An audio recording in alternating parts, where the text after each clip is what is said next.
ഇഞ്ചിക്കാട്ടിലെ പഞ്ചേമ ഇഞ്ചി മിഠായി തിഞ്ചേമ ചോളക്കാട്ടിലെ പഞ്ചേമ ചോളപ്പൊരി തിഞ്ചേമ ഇഞ്ചിക്കാട്ടിലെ പഞ്ചേമ ഇഞ്ചി മിഠായി തിഞ്ചേമ ചോളക്കാട്ടിലെ പഞ്ചേമ ചോളപ്പൊരി തിഞ്ചേമ. തേക്കിൻകാട് മൈതാനിയിലെ വേദി 3 നീലക്കുറിഞ്ഞിയിലാണ് പണിയ നൃത്തം അരങ്ങേറിയത്. നിരവധി സംഘങ്ങളാണ് മികച്ച ചുവടുകളുമായി വേദിയിലും സദസ്സിലും ഒരുപോലെ നിറഞ്ഞാടിയത്. എന്തായാലും എന്നോടൊപ്പം ഇപ്പോൾ ഉള്ളത് കോഴിക്കോട് ഈസ്റ്റ് ഹില്ലിലെ GHSS സ്കൂളിലെ ഒരു സംഘമാണ്. ഇവർ ആദ്യമായാണ് കലോത്സവത്തിൽ പണിയ നൃത്തവുമായി എത്തുന്നത്. നമുക്കറിയാം, കഴിഞ്ഞ തവണയാണ് പണിയ നൃത്തം സംസ്ഥാന കലോത്സവത്തിൽ ഒരു ഇനമായി വന്നത്. വയനാട് ജില്ലയിലെ പണിയ വിഭാഗത്തിൽപ്പെട്ടവരുടെ തനത് കലാരൂപമായ പണിയ നൃത്തത്തിൽ വലിയ ജനകീയ പങ്കാളിത്തമാണ് ഓരോ വേദികളിലും ഇപ്പോൾ കാണാൻ കഴിയുന്നത്. എന്തായാലും ഇപ്പോൾ നമുക്ക് അവരോടൊപ്പം നമ്മോടൊപ്പമുള്ള ഈ സംഘത്തെ തന്നെ ഒന്ന് പരിചയപ്പെടാം. എങ്ങനെയുണ്ടായിരുന്നു മത്സരം? നല്ല അടിപൊളിയായിരുന്നു. ഇത് ആദ്യമായിട്ടാണ് പങ്കെടുക്കുന്നത്? ആദ്യമായിട്ടാണ്. ആ ഒരു അനുഭവം എങ്ങനെയുണ്ട്? അടിപൊളിയാണ്.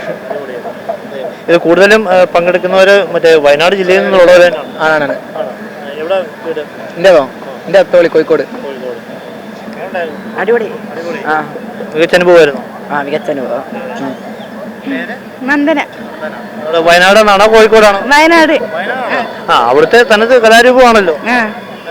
എങ്ങനെയാണ് ഈ ഒരു അനുഭവം? എനിക്ക് നല്ല ആഗ്രഹമായിരുന്നു ഈ സ്റ്റേറ്റ് വരാൻ. അത് നടന്നു. അതിനെല്ലാം കാരണം ഞങ്ങളുടെ ഗ്രീഷ്മസാണ്. ഈ ഒരു പരിശീലന കാലയളവൊക്കെ എങ്ങനെയായിരുന്നു? ഞങ്ങൾക്ക് അറിയുന്ന കൊണ്ടും കുഴപ്പമില്ല. പിന്നെ ടീച്ചർമാരും വന്ന് ഞങ്ങളെ പഠിപ്പിച്ചു. കഴിഞ്ഞ തവണയാണ് ഇത് ആദ്യമായിട്ട് സംസ്ഥാന കലോത്സവത്തിൽ വന്നത്. അപ്പം കഴിഞ്ഞ തവണ അവിടെ ജില്ലയിൽ മത്സരിച്ചിരുന്നോ? ഇല്ല, ഞാൻ ആദ്യമായിട്ടാണ്. എങ്ങനെയുണ്ടായിരുന്നു? വയനാട് ജില്ലക്കാരിയാണോ? കോഴിക്കോട്. വയനാട്. എങ്ങനെയുണ്ടായിരുന്നു? ഒട്ടും വിചാരിച്ചില്ല ഇങ്ങനെ ഒരു സ്റ്റേജിൽ എത്താൻ പറ്റുമെന്ന്. അതും ഞങ്ങളുടെ കലാരൂപം കൊണ്ടാണ് ഞങ്ങൾ വന്നത്. അതിൽ നല്ല അഭിമാനമുണ്ട്.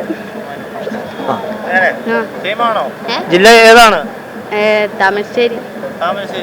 അപ്പം എങ്ങനെയുണ്ടായിരുന്നു മൊത്തത്തിൽ ഒരു പെർഫോമൻസ് വിലയിരുത്തുമ്പോൾ? പൊളിയായിരുന്നു. തൃശ്ശൂരിന്റെ ഒരു വൈബൊക്കെ ഇവിടെ എത്തിയോ?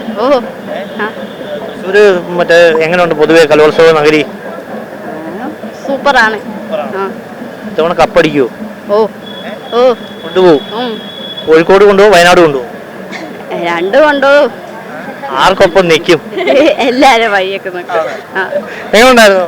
അടിപൊളി. ടീം മൊത്തത്തിലുള്ള ഒരു പെർഫോമൻസ് എങ്ങനെയുണ്ട്? ഒത്തൊരുമയൊക്കെ? നല്ല ഒത്തൊരുമയായിരുന്നു. ഗുരുക്കന്മാരുടെ ഒക്കെ ഒരു ശിക്ഷണമൊക്കെ എങ്ങനെയുണ്ടായിരുന്നു? എല്ലാരും നല്ലൊരു ഇതായിരുന്നു. എത്ര നാള് നീണ്ടിരുന്ന ഒരു പ്രാക്ടീസ് ഒക്കെ ചെയ്ത്? നമ്മള് കുറച്ച് ദിവസം പ്രാക്ടീസ് ചെയ്ത് വെക്കേഷൻ കഴിഞ്ഞിട്ടുള്ള ദിവസം പിന്നെ 3 ദിവസത്തിനെ കൊണ്ട് നമ്മൾ ഫുള്ള് പഠിച്ചെടുത്ത് നമുക്കങ്ങനെ പിന്നെ ടീച്ചേഴ്സും എല്ലാവരും സപ്പോർട്ട് ആയതുകൊണ്ട് തന്നെ നല്ലോണം പ്രാക്ടീസ് ചെയ്യാനും എല്ലാത്തിനായാലും പിന്നെ ടീം വർക്ക് ഉള്ളതുകൊണ്ട് തന്നെ അടിപൊളിയായിട്ട് ചെയ്യാൻ പറ്റി. മികച്ച ഒരു സപ്പോർട്ടൊക്കെ ഉണ്ടായിരുന്നോണ്ട്? മികച്ച സപ്പോർട്ട് നല്ലോണം ഉണ്ടായിരുന്നു. പ്രത്യേകിച്ച് നമ്മളെ ടീച്ചേഴ്സിന്റെ അടുത്ത് നല്ല സപ്പോർട്ട് ഉണ്ടായിരുന്നു. മഴ പെയ്ഞ്ചോ കുമ്പള പൊട്ടിഞ്ചോ മൊട്ട മരെ കാണാൻ തോന്നിഞ്ചോ മഴ പെയ്ഞ്ചോ കുമ്പള പൊട്ടിഞ്ചോ മൊട്ട മരെ കാണാൻ തോന്നിഞ്ചോ. വയനാട് നിന്നാണോ അതോ കോഴിക്കോട് നിന്നാണോ? വയനാട് ഭാഗത്താണ്. ഈ വയനാട്ടിൽ നിന്ന് വന്നിട്ട് കോഴിക്കോട് തന്നെ മത്സരിച്ച് പോയിന്റ് കൊണ്ടുപോകും. സ്വന്തം ജില്ലക്ക് പോയിന്റ് വേണ്ടേ?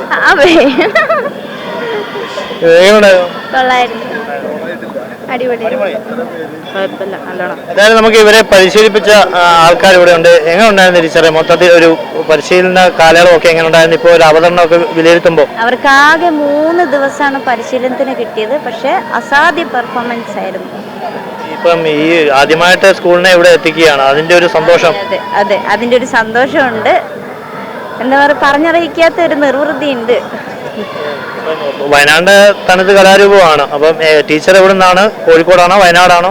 വയനാട്ടിൽ നിന്ന്. എങ്ങനെയാണ് ഇപ്പൊ ഇവരെ പരിശീലിപ്പിച്ചെടുക്കാൻ വല്ല ബുദ്ധിമുട്ടുണ്ടായിരുന്നു? ഒരു ബുദ്ധിമുട്ടും ഉണ്ടായിട്ടില്ല. ആ സമൂഹത്തിൽപ്പെട്ട ഞങ്ങളുടെ സമൂഹത്തിൽപ്പെട്ട 5 ഹോസ്റ്റലേഴ്സും ഉണ്ട്. ബാക്കി പുറത്തുനിന്ന് വന്ന കുട്ടികളുമാണ്. ഇവിടേക്ക് വരുമ്പോൾ ഇപ്പം മറ്റു സംഘങ്ങളൊക്കെ ഇപ്പം ഇത് കൂടുതൽ എനിക്കൊന്ന് വയനാട് ജില്ലയിലെ കുട്ടികൾ വരെ പങ്കെടുക്കുന്നുണ്ട്. അപ്പോൾ അതുകൊണ്ട് കുറച്ചുകൂടി ഈസി ആയിട്ട് വരാൻ പറ്റും. മറ്റ് ജില്ലകളുടെ കോമ്പറ്റീഷനൊക്കെ വരുമ്പോഴത്തേക്കും നമ്മുടെ കുട്ടികൾ കുറച്ചുകൂടി അഡ്വാൻസ് ആകാൻ കഴിഞ്ഞിട്ടുണ്ടോ? തീർച്ചയായും ഒരുപടി മുകളിലാണ്. എനിക്കിപ്പോൾ അവർ ഒരുപടി മുകളിലാണ് നിൽക്കുന്നത്. ഞാൻ അത്രയും പ്രതീക്ഷിക്കാതെയാണ് അവർ സ്റ്റേജിൽ പെർഫോമൻസ് ചെയ്തത്. ഇതില് ഒരു മികച്ച ആത്മവിശ്വാസത്തിൽ സംസ്ഥാനത്ത് വന്നപ്പോൾ ഇവിടെയും 5 പോയിന്റോടുകൂടി ജില്ലയ്ക്ക് നേട്ടം ഉണ്ടാക്കും.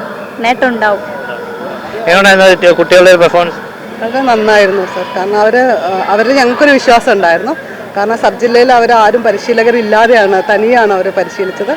കാരണം അവർക്ക് അവരുടെ ഉള്ളിൽ ഈ താളവും തുടിയും ഒക്കെ ഉണ്ട്. അപ്പോൾ അതിൻ്റെ ചുവടുകൾ അവർ സ്വയം തന്നെ തീരുമാനിച്ച് അവർ ബാക്കിയുള്ളവരെയും കൂടി പരിശീലിപ്പിച്ചിട്ടാണ് ഞങ്ങൾ സബ് ജില്ലയിൽ പോയത്. അവിടെ അവർ കാണിച്ച ഒരു വലിയ ഒരു മികവ് കൊണ്ടാണ് ഞങ്ങൾക്ക് ജില്ലയിലേക്ക് സെലക്ഷൻ കിട്ടിയത്. ജില്ല മുതൽക്കാണ് ഞങ്ങൾ പരിശീലകരെ സ്കൂൾ അധികൃതരെ തന്നെ തീരുമാനിച്ച് പൈസ കളക്ട് ചെയ്തിട്ട് ഞങ്ങൾ പരിശീലകരെ കോൺടാക്ട് ചെയ്യുന്നത്. സ്റ്റേറ്റിലേക്ക് എത്തുമ്പോഴേക്ക് സംഭവിച്ചതെന്ന് വെച്ചാൽ വെക്കേഷനായപ്പോൾ ഇവരൊക്കെ നാട്ടിൽ പോയി പരിശീലനം തീരെ ഉണ്ടായിരുന്നില്ല. ചുരുങ്ങിയ ദിവസങ്ങൾ, അതായത് വെക്കേഷൻ കഴിഞ്ഞ് വന്നിട്ട് ഒരു 3-4 ദിവസം മാത്രമേ അവർക്ക് ഉണ്ടായിരുന്നുള്ളൂ.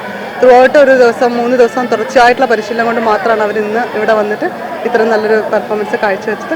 വളരെ അഭിമാനമുണ്ട് സ്കൂളിൽ എല്ലാവർക്കും ഞങ്ങളുടെ കുട്ടികളെ ഓർത്തിട്ട്. ഈ സംഘങ്ങളിൽ എത്ര പേരാണ് വയനാട്ടിൽ? അങ്ങനെ വയനാട്ടിൽ 6 പേരാണ്. പ്രീ മെട്രിക് ഹോസ്റ്റലിൽ ഒരാളും പോസ്റ്റ് മെട്രിക് ഹോസ്റ്റലിൽ ഒരാളും പ്രീ മെട്രിക് ഹോസ്റ്റലിൽ 5 പേരുമാണുള്ളത്. അങ്ങനെ 6 പേരാണുള്ളത്. ബാക്കി 6 പേര് തദ്ദേശവാസികളായിട്ടുള്ള കോഴിക്കോട് പരിസരത്തുള്ള കുട്ടികളുമാണ്. അഭിമാനത്തിന്റെ നിമിഷത്തിലാണ്. തീർച്ചയായിട്ടും വളരെയധികം വലിയ അഭിമാന നിമിഷങ്ങൾ തന്നെയാണ് കടന്നു പോകുന്നത്.